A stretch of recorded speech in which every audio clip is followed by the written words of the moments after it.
Christian Semlich here. Today, I want to talk about reading emotions when people are wearing masks. A lot of people complain they do not recognize emotional reactions in the face when the others are wearing masks.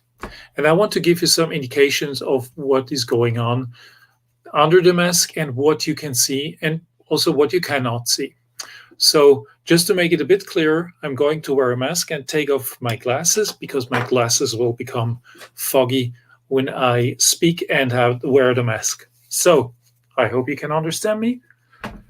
Well, difficult to breathe. I don't like it, but at these times we need to know what we're doing and we need to protect us and also others. So, let's go to the smile. The smile, usually you can only see when it's a real smile.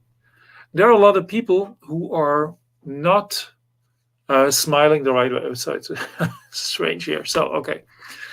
When you have a social smile, I can smile now here under the mask. You will not see anything. So, but when the smile is real, here the wrinkles appear. Okay. A real smile is always connected with wrinkles here around the eyes. If a social smile is something like what we think is friendly, might be not. It's the most common mask is the smile, right? And if you just, when you connect with someone you have never seen, a potential customer, client, or someone you just meet and you don't know what's going on, why not putting yourself into the mindset of really being happy to see that person? Because what happens then when you wear a mask is like, you know, and you can see that. You can see that here. Okay. I know the camera is a bit difficult, but just to make that clear, even when people are wearing glasses and masks, you can see it here. Social smile, you don't see anything. You see no movements here. So it is important to just have a look at the eyes. Okay, let's go to another expression. Let's say we take disgust. And I'm using the mask first. What do you see? You see on one side, on the other side, different eye expressions. And what you see is the eye becomes smaller. Well, that's contempt. It's not just disgust. Could be disgust too. But if you have just emotional disgust, is like very difficult to see. Very difficult to see. Disgust, emotional disgust, which is a small expression under the mask. When it's a big expression like oh, I don't like that food. It's almost like ventriloquism. Oh, I don't like that food. Okay, so you can see it because the eyes here, the eyelids have some tension and the eyes become smaller. Also, not so easy to distinguish that from anger, because when someone is angry, eyes coming together, but here the middle part in between the eyebrows is different. Like, I don't like that, or I am angry. You see that? So you can see that, you can differentiate that also when someone is wearing a mask, like more like anger, more like disgust.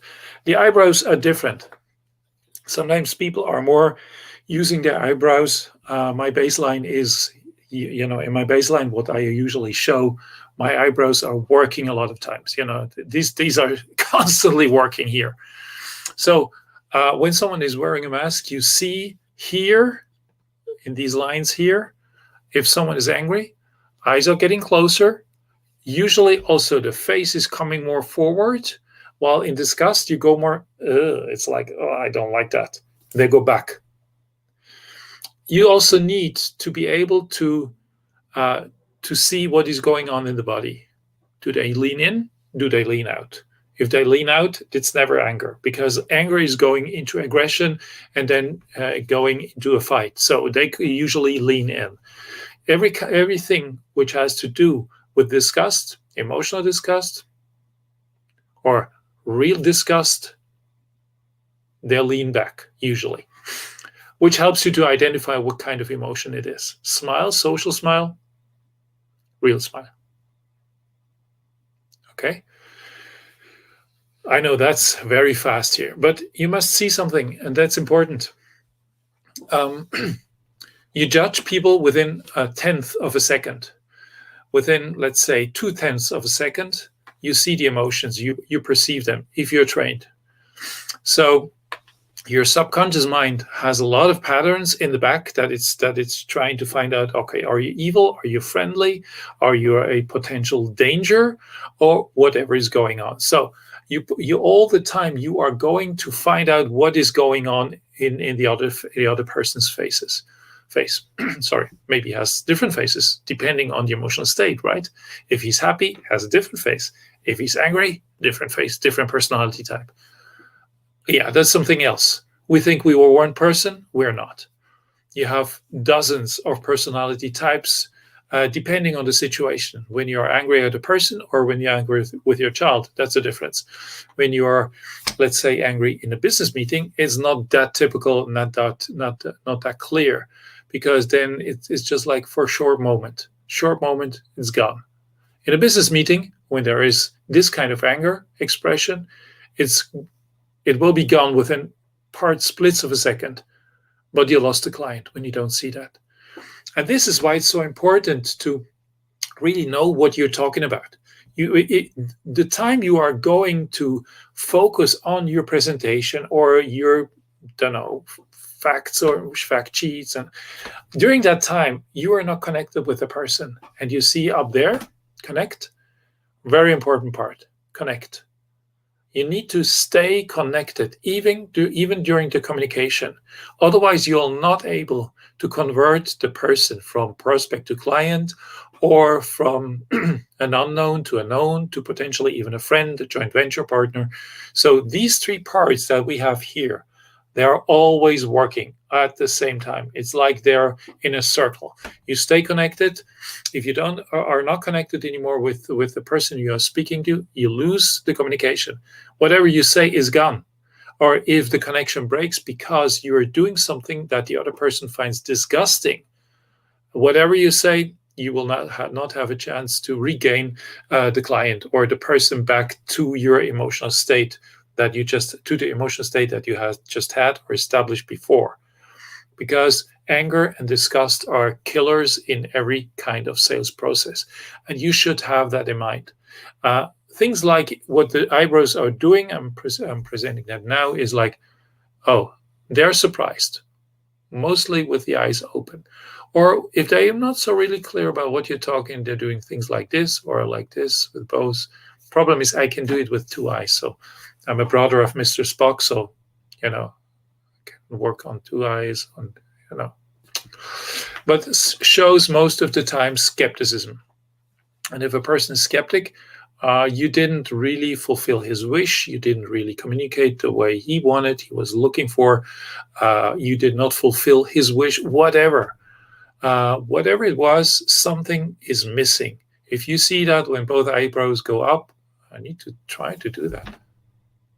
When both eyebrows go up, they might be astonished. They might be skeptic.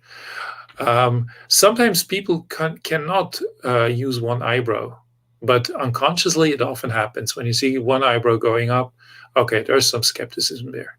When you see that, okay, change your communication, ask back. Because that's one of the things that you should know. When you see something, go directly to what you see, what you perceive, and then ask the person. The person will find himself more connected to you when you're asking about his emotional reactions. Never assume. We never know why.